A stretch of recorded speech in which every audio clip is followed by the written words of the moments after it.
Zorhan Mandami, who in his nomination speech said he will defy ICE and will not allow ICE to arrest criminal aliens in New York City. Your message to communist Zorhan Mandami? Well, then we'll have to arrest him.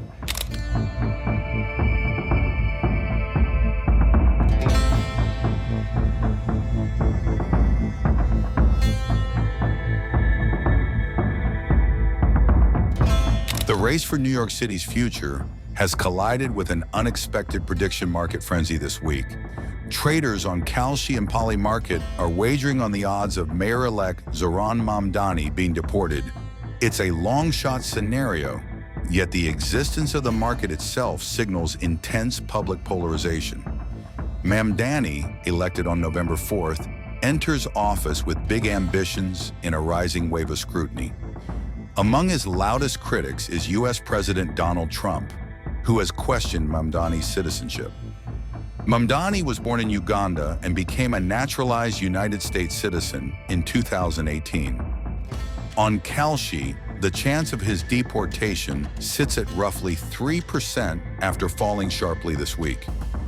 The market has seen more than $10,000 wagered as traders test political sentiment. On Polymarket, the odds hover near 1% with just over $5,000 in volume. Both platforms let users bet real money on politics, policy, sports, and trending cultural events. These markets translate public emotions, fears, and expectations into tradable financial positions. Mamdani, a progressive from Queens, has centered his agenda on affordability for working families. Throughout his campaign, he has proposed measures such as free bus service, city-owned grocery stores, and rent freezes. Some of his more ambitious ideas have rattled Wall Street, drawing some of his fiercest critics. The clash underscores a widening divide between progressive visions for the city and the financial sector that has long powered it. Mr. President, your beloved New York City may well be led by a communist soon, Zorhan Mandami, who in his nomination speech said he will defy ICE and will not allow ICE to arrest criminal aliens in New York City. Your message to communist Zorhan Mandami? Well, then we'll have to arrest him. Look, we don't need a communist in this country, but if we have one, I'm going to be watching over him very carefully on behalf of the nation. We send him money. We send him all the things that he needs to run a government. We're going to be watching that very carefully, and a lot of people are saying he's here illegally. We're going to look at everything, and ideally, he's going to turn out to be much less than a communist. But right now, he's a communist. That's not a socialist. I've always said we will not have socialism in this country. In the speeches, I said, well, what? They skipped socialism, and you get a lot of them like that. Heard over this question, he made a statement to the effect that this is terrible. New York City can't have all these immigrants come in. And like he was indicted the following day. And I said, that was a phony indictment. And it was a phony indictment. That was a Biden indictment. I said, don't feel bad. I got indicted 5 times every time you opened your mouth. That was a bad group. That was a very dangerous group, I will tell you. These were not nice people. That was the only thing they could do. They had no policy. They had no skill. They had no anything. But they were very good at that. They were vicious, vicious, horrible people. Thank you very much. Thank you, my friends.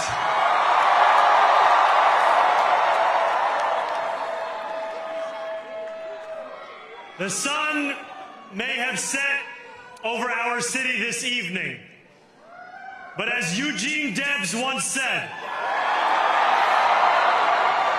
I can see the dawn of a better day for humanity. For as long as we can remember, the working people of New York have been told by the wealthy and the well-connected that power does not belong in their hands.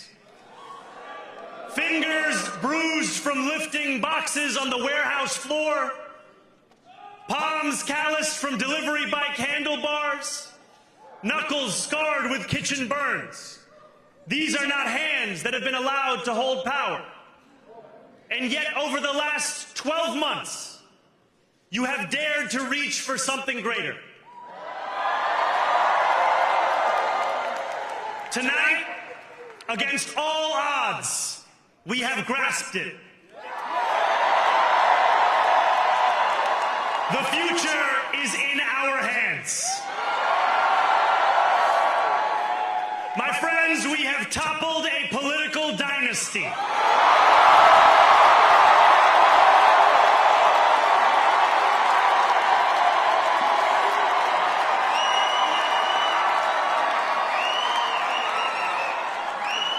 I wish Andrew Cuomo only the best in private life.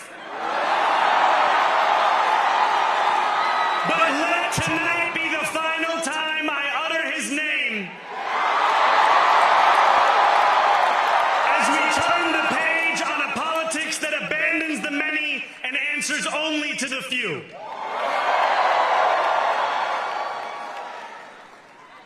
New York, tonight you have delivered a mandate for change. A mandate for a new kind of politics. A mandate for a city we can afford. And a mandate for a government that delivers exactly that. On January 1st, I will be sworn in as the mayor of New York City.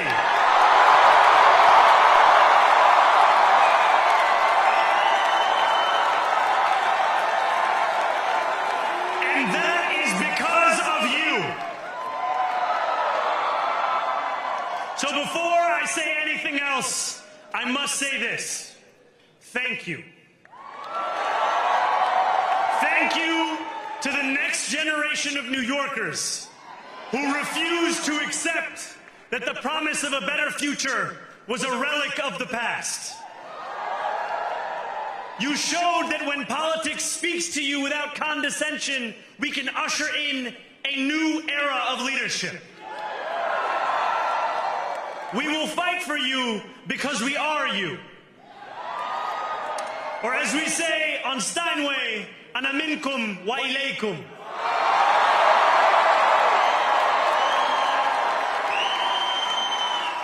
Thank you to those so often forgotten by the politics of our city who made this movement their own. I speak of Yemeni bodega owners and Mexican abuelas, Senegalese taxi drivers and Uzbek nurses, Trinidadian line cooks and Ethiopian aunties. Yes, aunties. To every New Yorker in Kensington and Midwood and Hunts Point, know this.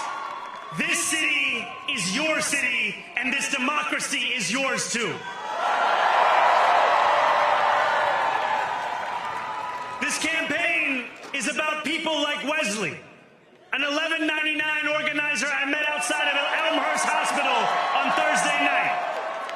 A New Yorker who lives elsewhere, who commutes 2 hours each way from Pennsylvania because rent is too expensive in this city. It's about people like the woman I met on the BX 33 years ago, who said to me, I used to love New York, but now it's just where I live. And it's about people like Richard, the taxi driver I went on a 15-day hunger strike with outside of City Hall, who still has to drive his cab 7 days a week. My brother, we are in City Hall now.